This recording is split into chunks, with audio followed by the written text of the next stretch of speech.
Sudhira sir, जब से सामाजिक काम चल रहा है तो ये बात तो तय है कि जितने भी सामाजिक काम चले उन सामाजिक कामों में हम कभी जीत नहीं पाए। उन सामाजिक कामों का कभी कोई रिजल्ट नहीं आया। इतने सारे संगठन हुए, वो सारे संगठन टूटते चले गए, टूटते चले गए, टूटते चले गए और उनका कभी कोई रिजल्ट नहीं आया। जब संघ काम करता है तो संघ इस बात की गारंटी देता है कि एक संघ ही ऐसा माध्यम है जिससे हम जीत सकते हैं। ऐसा क्यों है कि संघ इस बात को ठोक के कहता है कि हम जीतेंगे तो सिर्फ संघ से ही जीतेंगे, और क्यों हम आज तक संगठनों से जीत नहीं पाए, और अगर ऐसा है तो उसका कारण क्या है?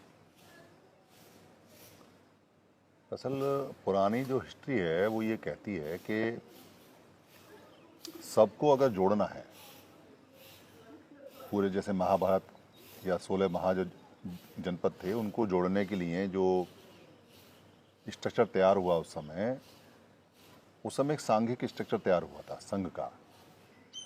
और दुनिया में बहुत सारे लोगों ने वो संघ का स्ट्रक्चर अपनाया।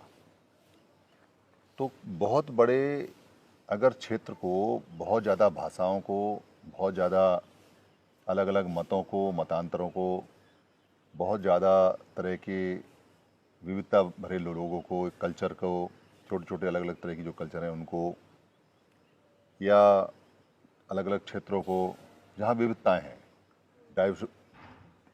डाइवर्सिटीज़ हैं जहाँ, उनको अगर एक साथ करना हो तो आप किसी एक छोटे से मुद्दे को या किसी एक छोटे से बेनिफिट को या किसी छोटे से ऑब्जेक्ट को या एक क्षेत्रीय ऑब्जेक्ट को या एक छोटी सी समस्या को लेकर नहीं इकट्ठा कर सकते।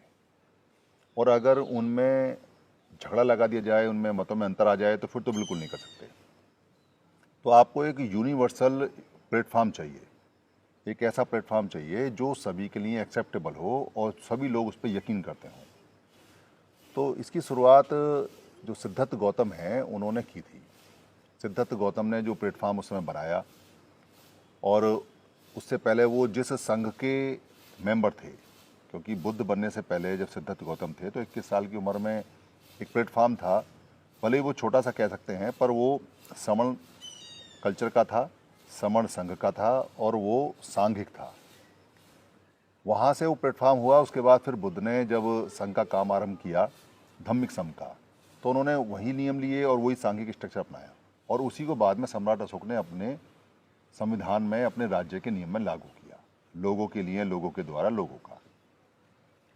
तो दुनिया में अगर सबको जोड़ना हो तो आपको सांघिक स्ट्रक्चर की आवश्यकता पड़ती है।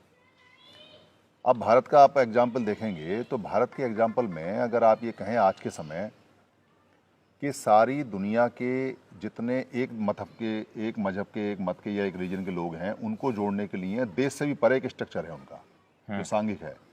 उनका एक सिस्टम चलता है, वो वहाँ से कमांड करते हैं और पूरी दुनिया में मैसेज जाता है। कई मत चलते हैं ऐसे। भारत में जो लोग आज कामयाब हैं उनका कोई संगठन वाला स्ट्रक्चर कामयाब नहीं है। उन्होंने सभी लोगों को जोड़ने के लिए सांघिक ढांचा अपनाया, और वो संख्या में कम थे इसलिए उनको 100 साल लग गए, पर आज वो कामयाब हैं क्योंकि सांघिक ढांचे से। तो उस सांघिक ढांचे में अगर कोई संगठन अपना फन उठाता है या अलग चलने की कोशिश करता है तो वो उसको ख़त्म कर देते हैं या उसको दरकिनार कर देते हैं, उसको रखते नहीं। तो भारत के अंदर अगर आपने सभी समणों को जोड़ना हो, सभी समणों के संगठनों को जोड़ना हो, सभी समणों के धार्मिक लोगों को, धम्मिक लोगों को या सामाजिक लोगों को, सबको जोड़ना हो, तो आपको एक सांघिक ढांचे की आवश्यकता पड़ेगी ही पड़ेगी, क्योंकि लोगों का यकीन अपने संगठन में है। पर जब सबका अपने अपने संगठन में यकीन है तो किसी का दूसरे संगठन में यकीन नहीं होता। तो उनको एक यकीन करने के लिए एक प्लेटफॉर्म चाहिए। पर हमारे जो समण लोग हैं, जो नेता हैं, वो संघ का स्ट्रक्चर भूल चुके हैं। अभी वो एक्सपेरिमेंट कर रहे हैं। 2024 में उनका लास्ट एक्सपेरिमेंट है। 2024 के बाद में जनता उनको नकार देगी। जनता कहेगी कि हम संगठनों पर यकीन नहीं करते हैं, क्योंकि सारे संगठन 60-70 साल से और उससे पहले से भी ये यकीन दिलाते हैं कि हम कामयाब होंगे, हम कामयाब होंगे, पर सारे अलग अलग हैं तो कामयाब तो हो नहीं रहे।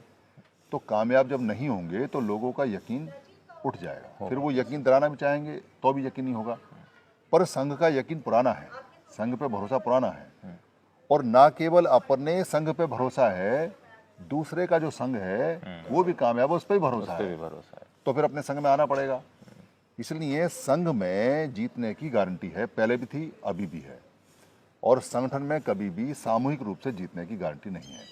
आप कहीं इकट्ठे होकर संगठनात्मक तरीके से कोई छोटा मोटा काम करा सकते हैं, कोई एफआईआर लिखवा सकते हैं, किसी के खिलाफ प्रदर्शन कर सकते हैं, किसी घटना में कोई भवन टूट गया तो भवन को बनवा सकते हैं, कहीं कोई नौकरी वोकरी का छोटा मोटा केस है तो उसमें आप प्रदर्शन कर सकते हैं, किसी डिपार्टमेंट में आप ट्रांसफर पोस्टिंग का है तो उसमें धरना प्रदर्शन कर सकते हैं, कहीं कोई एट्रोसिटीज हुई है तो उसमें कुछ लोग कर सकते हैं। पर देश की सामूहिक या पूरी दुनिया के सामूहिक समूहों की समस्या के लिए संगठन पर लोगों का यकीन नहीं बन सकता। सोसाइटी एट लार्ज पे संगठन इफेक्टिव नहीं हो सकता, जबकि कोई छोटी मोटी अगर कोई घटना है, लोकल घटना है, उस पे सोसाइटी के किसी हिस्से पे भी अगर हम बात करें तो उस पे शायद संगठन काम कर जाए, उसकी भी कोई गारंटी नहीं है। हाँ, उसकी गारंटी भी नहीं है, क्योंकि संगठन कब प्राइवेट हो जाते हैं और वो पहले से ही प्राइवेट होते हैं, या कब उसमें पैसे का झगड़ा हो जाता है, या कब उसमें पद पोस्ट का बंटवारा हो जाता है, कब उसमें पोजीशन का हो जाता है। ऐसे तो बहुत सारे उदाहरण भी देखे गए हैं, रिसेंटली भी ऐसे बहुत सारे उदाहरण हैं जहाँ पे ये देखा जाता है कि एक व्यक्ति अच्छे मन से कोई सच्चा काम करने के लिए चला, लेकिन उसको इतना मज़ा आने लगता है व्यक्तिवाद में, उसकी इतनी जय जयकार होने लगती है, उसको इतना पैसा मिलने लगता है, उसको इतनी जो है इज्जत अटेंशन मिलने लगती है कि उसके अंदर चाहते ना चाहते वो सारे लालच अहंकार वो सब आ जाते हैं, और वो जो किसी कॉज को लेके चल रहा होता है वो फेल हो जाता है।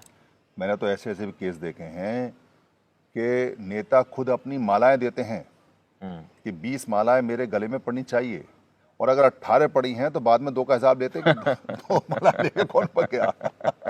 माला तक गिनते हैं इनकी। तो 20 के पैसे दिए थे, 20 माला क्यों नहीं पड़ी। इतना बुरी तरह से जकड़ा हुआ है सिस्टम ना, बहुत ज़्यादा पद पोस्ट मंच माला माइक में, तो स्थिति बहुत ज़्यादा खराब है।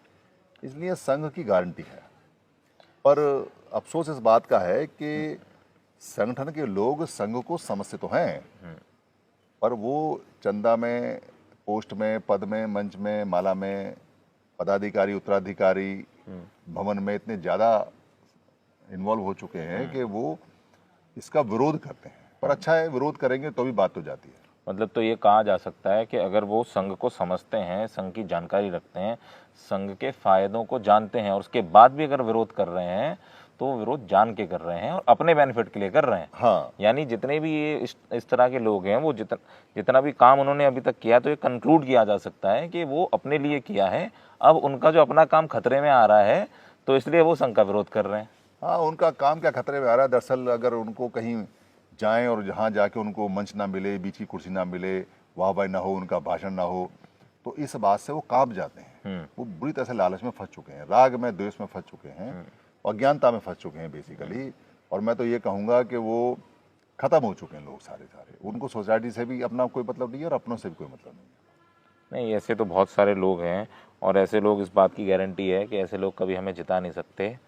तो ये तय है कि अगर हमारी जीत होगी तो वो संघ से होगी, क्योंकि अभी तक जितने भी एक्सपेरिमेंट किए गए हैं वो सारे फेल हुए हैं, और संघ कोई एक्सपेरिमेंट नहीं है, ये हमारा पुराना कल्चर है।